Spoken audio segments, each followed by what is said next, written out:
그래서 이렇게 보면 여기에서 이 백고인가요? 이 백고가 지금 매각자체 시행됐고, 여기에서 보면 이제 그 백고 같은 경우가 이와 같이 이제 가격 자체가 1차, 2차, 103하고 109가 1차부터 2차, 3차, 4차 이렇게가 진행이 됐죠.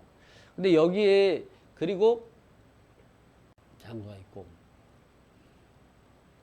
이런 내용들이 나오는데, 여기를 권리 분석을 해보니까 여기에 보면 신탁 등기 되기 전에 여기에 이 그 입주해 있는 이 그 커피하우스라는 수의 커피하우스를 운영하는 중인 이제 그 상가 임차인이 있어요. 임차인이 사업자 등록도 하고 이 건물도 인도받았으니까 요 대항력이 있는 임차인, 이 대항력은 언제냐? 신탁 등기 이후에 그 사업자 등록을 갖춘 사람으로서 이 사람이 대항력이 있으려면은 누구냐? 이 신탁 등기로 되어 있는 수탁자. 이 수탁자와 이 그 위탁자, 그리고 돈을 대출해 준 우선수익자, 이 자가 있는데, 이 사람은 누구랑 계약했냐면 이 위탁자하고 계약해서 입주한 거죠. 신탁 등기 이후에. 신탁 등기에 입주한 임차인이 위탁자하고 계약을 해가지고 입주한 임차인이라면, 신탁 등기 이후에 했다면, 이 사람이 대항력을 가지려면 이 수탁자와 우선수익자의 동의를 얻어야만이 대항력이 인정이 된다. 기본적으로 원칙은 신탁 등기에 이후에 입주한 사람은 신탁 등기에 대항할 수가 없어서 대항력이 없다. 그러나 신탁 등기 위에 입주한 임차인이라도 이 신탁회사, 즉 수탁자와 돈을 대출해준 우선수익자의 동의를 얻어가지고 위탁자의 임대인으로 해서 입주한 임차인 같은 경우는 대항력이 있고, 간혹 그런 경우가 생기죠. 그러나 이 사람은 보니까 위탁자하고 계약했고 수탁자나 우선수익자는 이 계약에 동의한 사실이 전혀 없다고 해서 이거는 인수하지 않는다 생각하고 낙찰받고 나가지고 그 점유정 금지 가처분하고 명도소송을 제기했죠. 이거는 법원 경매가 때문에 인도명령이 대상이 아니라 명도소송하고 점유정 금지 가처분을 해서 점유정 가처분을 갖다가 붙이고, 그 과정에서 협상이 돼가지고 일주일 만에 명도가 끝냈던 거, 이 명도가 정리가 됐던 이런 사례죠. 내보낼 수가 있었던 사례인데, 점유정 금지 가처분을 하기 전까지는 그 강한 모습을 보이다가 점유정 금지 가처분하고 집행관이 이제 언제 나갈 거냐고 다구치고 막 이러니까 이제 곧 강제 집행 절차가 있는 거로 생각하고, 착시 현상이죠.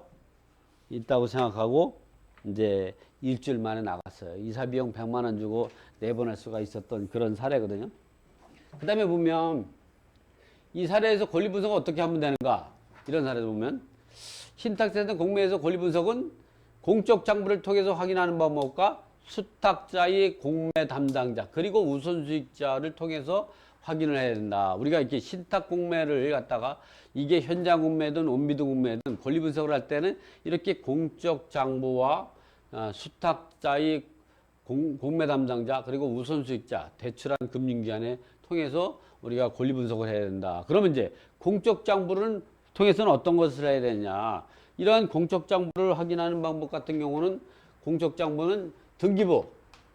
이 등기부 같은 경우는 우리가 담보신탁 같은 경우는 부동산 담보신탁 계약서를 작성해 가지고 등기부에다 그 부동산 담보신탁 계약서를 첨부해서 신탁 원부를 만들게 되거든요.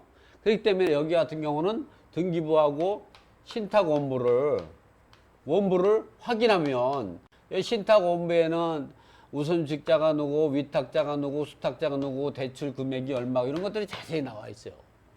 그래서 우리가 이러한 등기부는 인터넷으로 발급이 가능하지만 신탁 원부까지 발급받으려면 반드시 등기소에 가야 된다. 등기소에 가서 등기부만 발급해달라면 이건 안 나와요. 등기부에 가가지고 등기부와 신탁 공부를 함께 발급해 주세요. 이렇게 그러면 함께 발급해 주죠. 이렇게. 이건 이렇게 신탁 공부는 등기부의 하나의 일환으로 이제 쓰이고 사용되고 있는 중이에요. 그다음에 이제 건축물 대장을 떼야죠. 이 건축물 대장만 띄면 안 되고 건물 현황도 하고 또한 건물 평면도.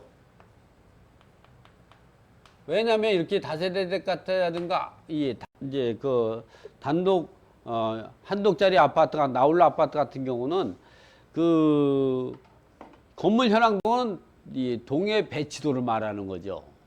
그리고 건물 평면도는 내부 구조죠. 방이 몇 개고 화장실이 몇 개고 그 동서남북 어느 위치에 있는지 욕실이 몇 개고 이런 부분들이 이제 표시가 돼 있는데 이러한 신탁 공매 같은 경우는 감정평가서가 이 법원 경매나 암지상 공매처럼 그 활성화되어 있지 않아요. 그래서 잘 내부 구조 잘 모르기 때문에 여러분이 이렇게 건물 대장만 띄는 게 아니라 건물 현황도 건물 평면도 때문에 이런 거는 건축물 대장은 인터넷으로 발급 가능하지만 건물 현황도라든가 건물 평면도는 인터넷으로 안 돼요. 이거는 주민센터에 가서 공매 정보지를 갖다 제출하고 이 입찰을 하기 위해서 하려고 하니까 건축물 대장하고 건물 현황도 평면도를 함께 발급해 주세요. 그러면 가끔 보면 주민센터 잘 몰라가지고 발급 안 해주는 경우가 있어요. 근데 이런 것들은 2017년 11월 중순경에 그 주민센터에서 경매나 공매가 들어갈 때는 이 입찰자에게 그 경매 공매 정보지를 제공해서 입찰자임을 증명하는 입찰하고자 하는 것을 증명한 서류를 제공하면 건물 현황도하고 평면도를 발급해 주도록 이 법이 개정돼 있어요. 이게 보면 이제 행정자치부 뭐 편람 뭐 매체 뭐쩌메터 이렇게 나와 있는데 어쨌든 이런 분들을 주민센터에서 모르고 있다 그러면 그 주민센터 공무원하고 싸우지 마시고요. 그 각 구청 주민센터 상급기관의 이 건축가한테 얘기하면 건축가 담당자분들은 잘 압니다. 어차피 이 기간이 2017년 11월 이전에는 그 구청 건축가에서 발급해 주다가 그래서 주민센터에 가면은 거기서 온라인으로 받거나 팩스로 받거나 했었는데 그것이 바로 주민센터로 위반됐기 때문에 이 구청의 건축가에 문의해 보라면 주민센터 공무원한테 문의해 보라면 바로 알 수가 있는 거죠. 대부분의 사람들은 이건 좀 많이 압니다. 그래서 가끔 보면 지방 같은 경우는 모르시는 분도 있고 그럴 때는 구청 건축가에 한번 전화해 보세요. 이런 내용이 있습니다. 그러면 이제 알 수가 있는 거죠. 이거는 발급해 줘야 되는 겁니다. 그래서 이 신탁 공매 같은 경우는 이 평면도라든가 건물 현황도가 감정평가서가 없어서 확인할 수 없는 경우가 많죠. 이제 그리고 전입세대 열람을 떼어봐야죠. 이렇게 공적장부에서는 이제 등기부하고 신탁원부, 그 다음에 건축물 대장, 건물 현황도 평면도, 그 다음에 전입세대 열람 같은 거를 우리가 확인해야 됩니다. 이와 같이 구분 상가가 109호는 위탁자가 점유하고 있는 것이 아니라 신탁 등기일 이후에 위탁자와 상가 건물 임대차 계약서를 작성하고 커피하우스를 운영하고 있었다. 상가 임대차 보호법의 대항 요건, 사업자 등록과 건물 인도를 신탁 등기 이전에 대항 요건을 갖추고 있다면 대항력이 있어서 매수인이 인수해야 되지만 그러나 이 공매물건 신탁 등기 이후에 대항 요건을 갖춰서 있었고 수탁자와 우선수익자의 동의를 얻어 갖추고 있다면 대항력이 있지만 수탁자와 우선수익자의 동의 없이 그 위탁자와 계약했기 때문에 납치할자에게 대항할 수 있는 그 대항력 있는 임차인이 아니다는 걸 갖다가 해서 요걸 낙찰을 받으면 인수하지 않아도 되는 거죠. 그 다음에 수탁사의 공매 담당자와 우선수익자를 통해서 확인하라. 이 수탁자는 신탁회사인데 신탁회사 같은 경우는 정보가 그렇게 많지 않아요. 우리가 공매 공고문에 있는 매각 절차를 설명하는 정도죠. 그 누구냐? 이 수탁자를 통해서 우선수익자의 전화번호를 알아가지고 우선수익자는 수탁자의 공매 담당자가 우선수익자의 전화번호를 가르쳐 달라면 안 가르쳐 주는 경우가 있어요. 그럴 때는 어떻게 하냐? 그냥 신탁원부에 보면 이제 그 우선수익자가 나옵니다. 그러면 그 주소로 114로 전화해 가지고 요 공매 담당자를 알려달라 그러면 바로 바꿔주죠. 그러면 바꿔주면 이 물건은 입찰 들어가려고 그러는데 여기에 전매한 사람이 신탁 등기일 이후에 대항 요건을 갖추고 있는데 이 사람은 누구냐? 아니면 신탁 등기일 이전에 이제 그 가지고 있는데 이 사람은 누구냐? 아, 그 사람은 뭐 가족이라 무상거주 확인서를 작성하고 우리가 대출을 해준 겁니다. 담보 신탁으로 대출해 준 또는 신탁 등기일 이후에 입주했는데 우리가 우선수익자가 동의한 수탁자와 우선수익자 모두가 동의하지 않으면 대항력이 없는 거예요. 우리가 동의한 바 없기 때문에 그 사람은 대항력 없기 때문에 낙찰자가 인수할 건 아닙니다. 또는 이렇게 얘기하죠. 신탁 등기일 이후에 이제 입주했지만 그 사람이 임차보증금 5천만 원인 관계로 우리가 이제 그 임대차 위탁자와 계약할 때에 수탁자와 우선수익자가 임대차 계약에 동의됐기 때문에 그 여러분이 이걸 낙찰받을 때는 임차인이 임대차 기간 동안 이 사용수익하는 걸 갖다 이제 인정을 해줘야 되고 또 입찰보증 임차보증금 나중에 계약기간에 만료돼서 계약을 해지할 때는 임차보증금 5천만 원을 이제 그 낙찰자가 부담해야 합니다. 이런 내용도 설명해 줄 수 있는 거죠. 그걸 누구하고 우선수익자하고 잘 상의해서 하는 거죠. 간혹 보면은 이런 얘기를 해요. 뭐 우선수익자한테 전화하면은 잘 안 가르쳐 줍니다. 그런 것들이 모든 게 뭐 그걸 다 알려줘야 된다 이런 법적 그런 규정은 없어요. 그러니까 어떤 때는 우선수익자가 의도적으로 안 가르쳐 주는 경우가 있어요. 왜 그러냐? 채권 최고액은 아직도 많이 남아 있어요. 근데 지금 매각이 되면 매각이 되는 것보다 천천히 매각이 되는 게 더 유리한 거예요. 더 유리하게.